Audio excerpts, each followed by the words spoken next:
It is July 14th in the Chili Prepper Garden, Zone 7, Western Colorado.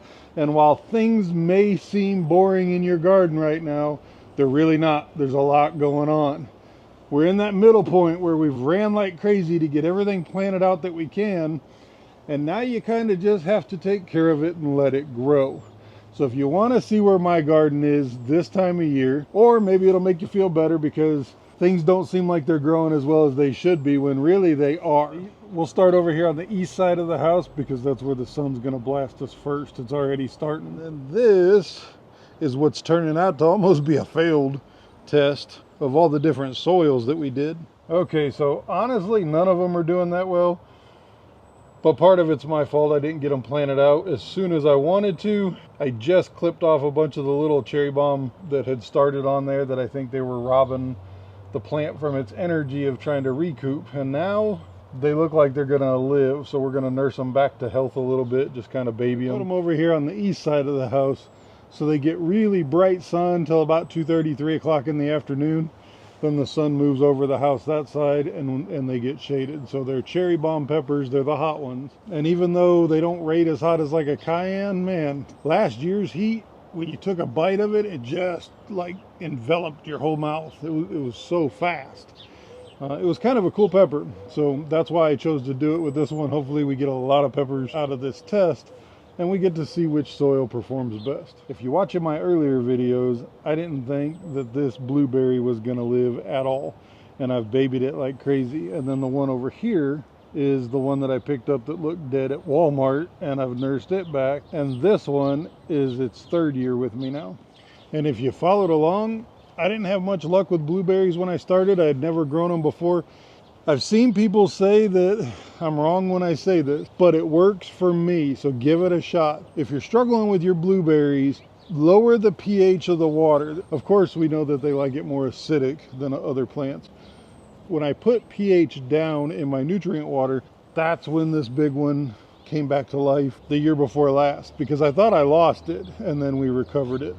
So give it a try. I mean, there's plenty of sulfur in there, and I mean, I've done everything I can to lower the pH of the soil because I think that one's a 20-gallon pot. And over here, the square foot gardens that I use to feed the chickens. Now, the time had passed where lettuce and that kind of stuff was bolting. So we went through and picked all that out of here. Lettuce, bok choy, carrots were done, radishes were done, you know, things like that.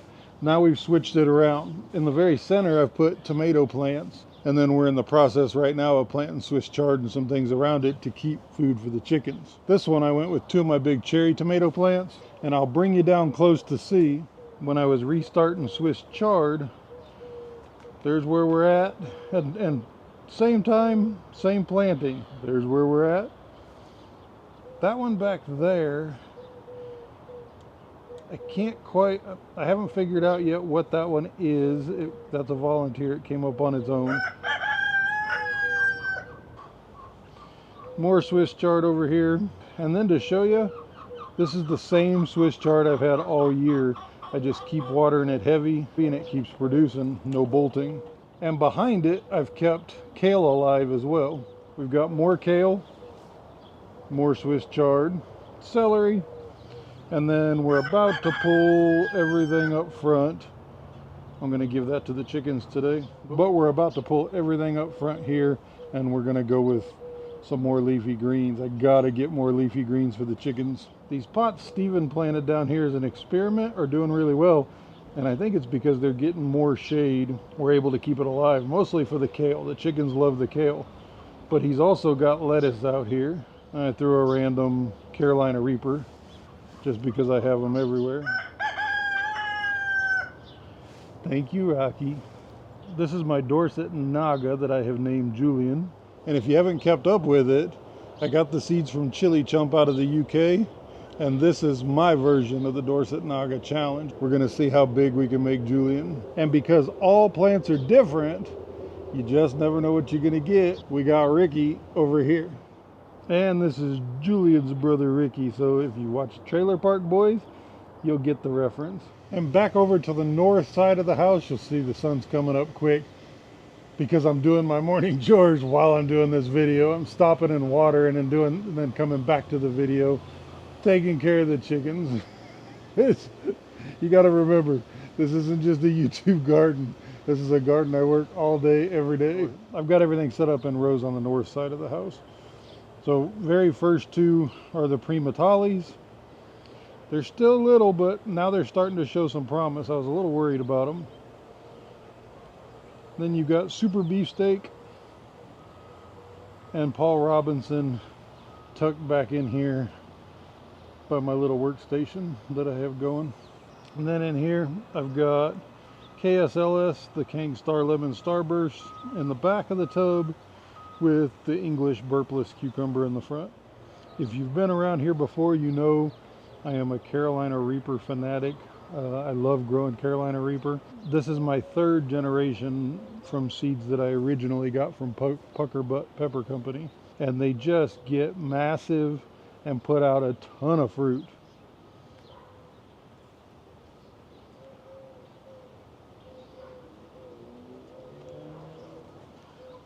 And you can see I'm still working on getting mulch on everything.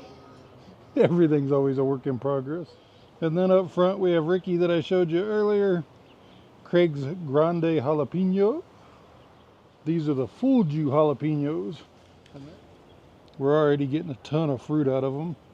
Behind the Full-Ju is our Tomatillos, and they're producing like crazy. And behind the Tomatillos is the straight 8 variety of cucumber. I put one pepper in the center of this big bed. And down on the very end is my giant zucchini plant. And it's doing really well. If you haven't grown zucchini before, it grows like crazy. And then the last bed in this row is 2 giant San Marzano tomatoes. And they have started to produce really well. And just to give you some context, they are way taller than me now. Don't forget, they're in a raised bed garden. So they're 2 feet off the ground to start with. But they're going to get a lot bigger. Between the rows of the horse troughs, I've got the 15-gallon barrels. So this one's labeled as my jalapeno. I don't even know what breed it was, but it's one that I've kept for years, and it's super prolific. So wait till you see the size of this by the end of the season. Shishito pepper. This is the descendant of the bull shishito video from last year. Orange spice jalapenos doing really well. Jimmy Nardello, a good frying pepper. And then another row of horse troughs. But up front, I just emptied these guys out. We're going to put some marigolds, nasturtiums, that kind of thing, I think. Habanadas. And then moving back, we've got 3 beds of bell peppers. I think we got pepper gated on one. I don't think they're a bell. I'll show you. These are the orange bell, the yellow bell. Then these are supposed to be purple bell peppers. But take a look at what I see. There's nothing purple or bell about these peppers. That's okay though. I'm thinking banana pepper got mixed in. I guess it could be a lemon drop. But one thing for sure is we're not going to know if it's hot or not till we bite it. Now behind these peppers, I've got 2 more San Marzanos that don't appear to be doing as well as the other 2, but they are catching up, so we'll see how it goes. Back here we have what I've called in many videos in the past, my large cherry tomato. This is the cherry tomato plant that I've talked about so many times, thinking that I had lost and didn't have the seeds anymore. I got the seeds from Montrose Seed Bank. They were an Italian name, and I can't remember what it was. And of course, when I cut the package open, I cut the name off of the package. But I thought I was out of the seeds, and then found a pack of seeds that I had saved, and they're growing like crazy. So it's not a loss, and I'm super, super happy.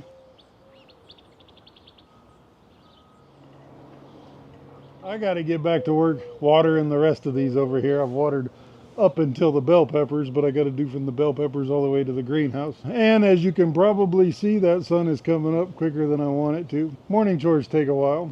But I just wanted to share this with you. I know it's not an exciting update, but sometimes when you're a new grower and your pepper plants just don't seem like they're producing, you feel like you're the only one. And I've seen it on the Facebook groups.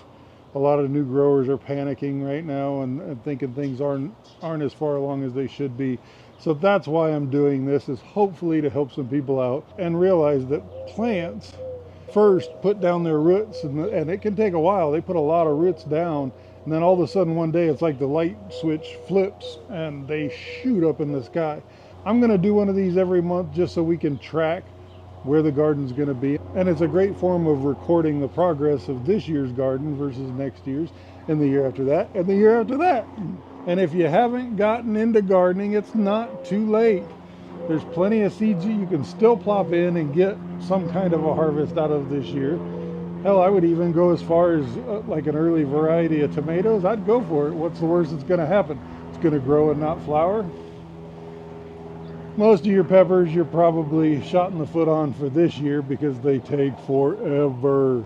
But right now is a great time that you could be getting your fall garden going.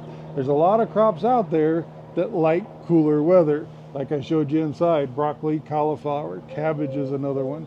A little bit longer and that's when I'll be planting my lettuce and kale and all that stuff, spinach again. But we're going to place a aeroponic tower garden out here by my workstation behind you, and we're going to see if we can grow a bunch of melons, because I'm trying to time it to where the pumpkins will be ready when I want them at Halloween. A little lesson that I learned from Epic Gardening. We're going to give it a shot because hydroponic and aeroponic plants tend to produce and grow a lot faster. So that's what we're going to give a shot. And the chickens love melons and I love melons. So if you're new around here, please like and subscribe. And if you're not, you know what I'm about to say. You don't have to be a prepper to be prepared. I'm Steve, aka the Chili Prepper, and I will see you on the next video.